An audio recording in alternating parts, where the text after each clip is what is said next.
আসসালামু আলাইকুম রহমতুল্লাহি ওবারাকাতু। আলহামদুলিল্লাহ, সমস্ত প্রশংসা আল্লাহ সুবহানাহু ওয়া তাআলার জন্য। অতঃপর দুরূদ এবং সালাম বর্ষিত হোক আমাদের প্রিয় নবী রাসূলুল্লাহ সাল্লাল্লাহু আলাইহি সাল্লামের প্রতি। তো আজকে আমি একটি কমেন্টের রিপ্লাই নিয়ে কথা বলবো। আসলে আমার প্রায় ১ মাস আগে আমি একটি ভিডিও আপলোড করি নাস্তিকদের জবাবে, যে সূর্য পঙ্কিল জলসে অস্ত যায়। এ বিষয়ে নাস্তিকরা অভিযোগ করে, ইসলাম বিরোধীরা। তো তাদের জবাবে একটি ভিডিও বানিয়েছিলাম। তো সেখানে এক ভাই কমেন্ট করেছেন। কমেন্টটা আপনারা স্ক্রিনে দেখুন। আমি সূরা কাহফের ১৭ নং আয়াত পড়ে দেখেছি। এখানে বলা হচ্ছে সূর্য উদিত হওয়ার সময় ডান দিক থেকে পাশ কাটিয়ে যেত এবং অস্ত যাওয়ার সময় বাম দিক থেকে পাশ কাটিয়ে যেত। এখানে কথাটা এমনভাবে বলা হচ্ছে সূর্যই পৃথিবীর উপর দিয়ে যাচ্ছে। একটু ব্যাখ্যা করে দেবেন প্লিজ প্লিজ। প্রথম কথা হচ্ছে যে আপনি এখানে যে আয়াতটি আপনি যেভাবে উল্লেখ করেছেন কমেন্টে, অ্যাকচুয়ালি আয়াতটি এভাবে নাই। যদি আপনারা দেখেন সূরা কাহাফ সূরা নাম্বার 18 আয়াত নম্বর 17, এই আয়াতটি সম্ভবত আপনি ভালোভাবে লক্ষ্য করুন স্ক্রিনে। আর তুমি দেখতে পেতে সূর্য উদিত হলে তাদের গুহার ডানে তা হেলে পড়ছে, আর অস্ত গেলে তাদেরকে বামে রেখে কেটে যাচ্ছে, তখন তারা ছিল তার আঙিনায়। এগুলো আল্লাহর আয়াতসমূহের কিছু। আল্লাহ যাকে হিদায়াত দেন সে হিদায়াত প্রাপ্ত, আর যাকে ভ্রষ্ট করেন তুমি তার জন্য পথ নির্দেশকারী কোনো অভিভাবক পাবে না। হুম।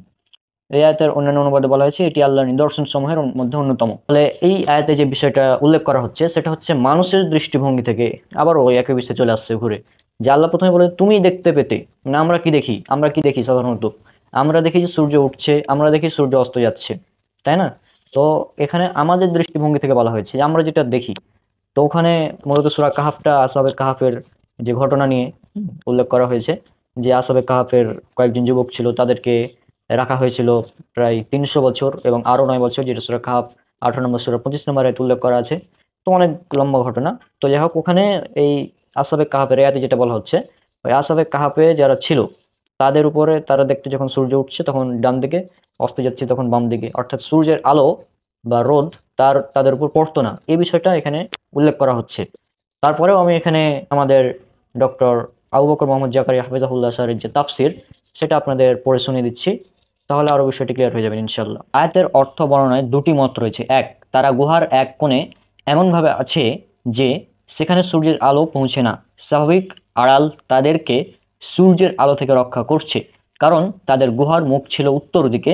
এ কারণে সূর্যের আলো কোনো মৌসুমেই গুহার মধ্যে পৌঁছাতো না এবং বাহির থেকে কোনো পথ অতিক্রমকারী দেখতে পেত না গুহার মধ্যে কে আছে। হ্যাঁ।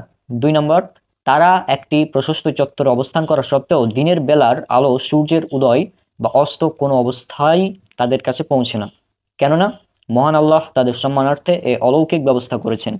প্রশস্ত স্থানে সূর্যের আলো প্রবেশ করতে কোনো বাধা না থাকলেও তিনি তার স্পেশাল ব্যবস্থাপনায় তাদেরকে সূর্যের আলোর তাপ থেকে রক্ষা করেছেন।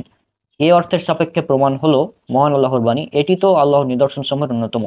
হ্যাঁ, যদি স্বাভাবিক ব্যবস্থাপনা হতো তবে আল্লাহর নিদর্শন বলার প্রয়োজন ছিল না। ইবনে আব্বাস বলেন, সূর্যের আলো যদি তাদের গায়ে লাগতো তবে তাদের কাপড় ও শরীর পুড়ে যেতে পারতো। তাফসীর থেকেও যেটা আপনারা বুঝলেন, যে আমরা বুঝতে পারছি যেটা তাফসীর থেকে, যে এখানে ওই ভিতরে যারা অবস্থান করছে তাদের উপর সূর্যের আলো পড়তো না, এই বিষয়টা বোঝানো হচ্ছে। আর এখানে কোনো বৈজ্ঞানিক ভুল নেই, যেমনটা বলা হয়নি। আর এই আয়াতে কোথাও বলা হয়নি যে সূর্য পৃথিবীকে কেন্দ্র করে চারদিকে ঘুরে, এভাবে কিন্তু বলা হয়নি। হ্যাঁ। আর পবিত্র কোরআনের অন্যান্য আয়াত সেখানে স্পষ্টভাবে বলে দেওয়া হয়েছে যে কুল্লুন ফি ফালাকি ইয়াসবাহুন, প্রত্যেকে নিজ নিজ কক্ষপথে আবর্তন করে। এই আয়াতের ব্যাখ্যা আমি বিভিন্ন ভিডিওতে করেছি এবং এখানে কোনো বৈজ্ঞানিক ভুল নেই। এই আয়াত দ্বারা কিন্তু এটা বোঝানো হয় না যে সূর্য পৃথিবীর কে কেন্দ্র করে ঘুরছে, এরকমটা কিন্তু এই আয়াতে বলা হচ্ছে না। যদি আপনারা দেখেন পবিত্র কোরআন সূরা আম্বিয়া সূরা নাম্বার ২১ আয়াত নাম্বার ৩৩, এ আয়াতে আল্লাহ সুবহানাহু ওয়া তাআলা বলছেন, আর তিনি রাত ও দিন এবং সূর্য ও চাঁদ সৃষ্টি করেছেন, সবাই নিজ নিজ কক্ষপথে বিচরণ করে। এরপর যদি আপনারা দেখেন সূরা ইয়াসিন সূরা নম্বর ৩৬ আয়াত নম্বর ৩৮, এখানে আল্লাহ সুবহানাহু ওয়া তাআলা তিনি বলছেন, আর সূর্য ভ্রমণ করে তার নির্দিষ্ট পথে, এটি মহাপরাক্রমশালী সর্বজ্ঞ আল্লাহর নিদর্শন। সূরা ইয়াসিন সূরা নম্বর ৩৬ আয়াত নম্বর ৪০ যদি আপনারা দেখেন, সেখানে বলা হচ্ছে, সূর্যের জন্য সম্ভব নয় চাঁদের নাগাল পাওয়া, আর রাতের জন্য সম্ভব নয় দিনকে অতিক্রম করা, আর প্রত্যেকেই কক্ষপথে ভেসে বেড়ায়। তাহলে পবিত্র কোরআনের এই আয়াতগুলো থেকে স্পষ্টভাবে এখানে একদম স্পষ্ট ক্লিয়ার ভাবে বলা হচ্ছে যে সূর্য এটা গতিশীল, চন্দ্র গতিশীল, দিন ও রাত গতিশীল কিভাবে, এটার একটি আমার ভিডিও রয়েছে, যে কোরআন কি পৃথিবীকে সমতল বলেছে, প্রায় ২৪ মিনিটের ভিডিও। সেখানে স্পষ্টভাবে উল্লেখ করা আছে যে কোরআন পৃথিবীকে সমতল বলেনি, আসলে কোরআন পৃথিবীকে একটি গোলাকার আকৃতি দিয়েছে, যেটা পৃথিবীর এক্সাক্ট অরিজিনাল যেটা আকৃতি সেটা উল্লেখ করা হয়েছে এর মাধ্যমে। হ্যাঁ।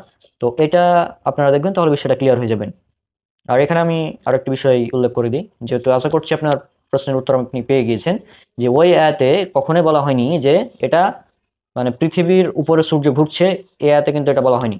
ওটা কাহাববাসী মানে কাহাফের যে যারা গুহায় ছিল, আসহাবে কাহাফের, তারা দেখতে পেত যে সূর্য যখন উঠছে তখন ডান দিকে যাচ্ছে, যখন অস্ত যাচ্ছে তখন বাম দিকে যাচ্ছে, অর্থাৎ সূর্যের আলোটা তাদের উপর পড়তো না, এটা তারা দেখতো।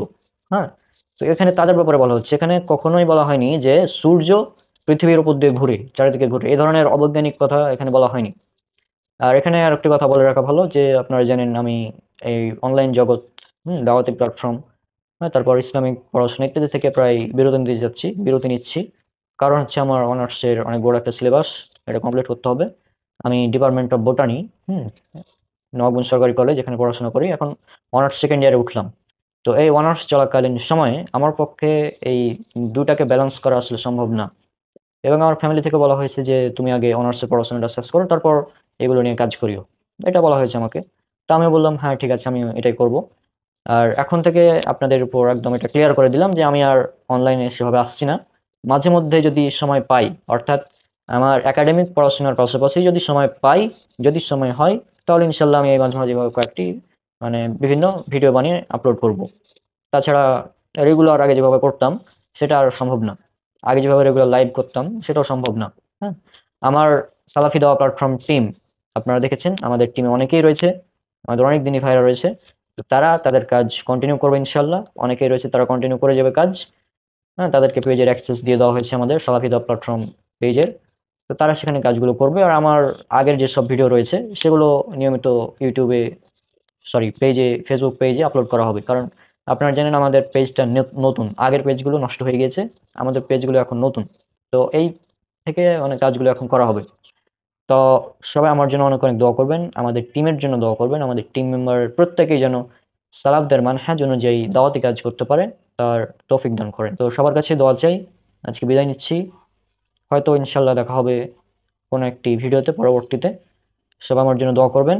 আর আমি যেন আমার এই একাডেমিক পড়াশোনা এগুলোকে একদম কমপ্লিট ভালো মতো করতে পারি, একটি সুন্দর মানে এই একাডেমিক লাইফ অর্থাৎ জেনারেল লাইনে যে পড়াশোনা করছি এটা যেন একদম ক্লিয়ার হয়। তো এর জন্য সবাই দোয়া করবেন। পাশাপাশি মানে ইসলামের যেসব দাওয়াতি কাজ রয়েছে এ পর্যন্ত, এগুলো যেন আল্লাহ কবুল করেন, এই জন্য দোয়া করবেন। আর আপনারা জানেন, সর্বশেষ বলে দিয়ে, এটা আমার লেখা বই রয়েছে, হ্যাঁ, বিদাত কেন বর্জনীয়। তো এই বইটি ভারত থেকে পাবলিশ করা হয়েছে, ভারতের সুশিক্ষা পাবলিকেশন, সেখানে আপনারা যোগাযোগ করে আপনারা বইটি নিয়ে নিতে পারেন। তো এই বই সম্পর্কে অনেকে অনেক মন্তব্য করেছেন, অনেকেই ভালো বলেছেন, যে যারাই বইটি পড়ে দেখেছেন তারাই বলেছেন যে হ্যাঁ, বইটি অনেকটা ভালো হয়েছে লেখা। আমি চেষ্টা করেছি আমার গবেষণা অনুযায়ী সংকলন করার এবং উল্লেখ করার। বইটির প্রকাশনী হচ্ছে সুশিক্ষা পাবলিকেশন, এবং বইটি সম্পাদনা করেছেন আমাদের প্রিয় ভাই জাহাঙ্গীর বিন আবু বকর, তাকে সবাই চেনেন, অনেকেই চেনেন তাকে। তো এ পর্যন্ত আজকে, ইনশাল্লাহ দেখা হবে পরবর্তীতে। আসসালামু আলাইকুম রহমতুল্লাহি আবরাকাতুহু।